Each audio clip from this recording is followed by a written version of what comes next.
সার্বভৌমত্ব এবং বাংলাদেশের জনগণের ভোটের অধিকার রক্ষার যে আন্দোলন সংগ্রামে রয়েছি সেটিকে আমরা অবশ্যই সফল করব ইনশাআল্লাহ। এবং জনগণের সরকার প্রতিষ্ঠা লাভ করার পরেই আমরা আমাদের এই আন্দোলন থেকে আমরা রাজপথ থেকে আমরা ঘরে ফিরে যাব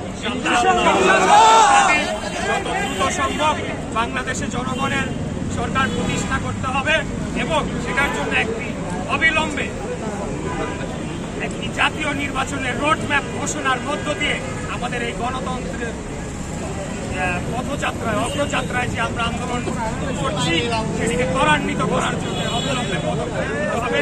এটা হলো আমাদের শেষ কথা, ফাইনাল কথা, একমাত্র কথা।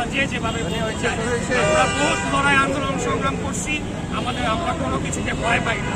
আমরা জীবন দিয়েছি, আমরা প্রয়োজনে আবারও জীবন দিব, আমরা যত রক্ত দিতে হয় দিব, কিন্তু বাংলাদেশের জনগণের সরকার প্রতিষ্ঠা না হওয়া পর্যন্ত, বাংলাদেশের গণতন্ত্র প্রতিষ্ঠা না হওয়া পর্যন্ত আমরা রাজপথ ছেড়ে যাবো না ইনশাআল্লাহ। শেষ করছি। আল্লাহ।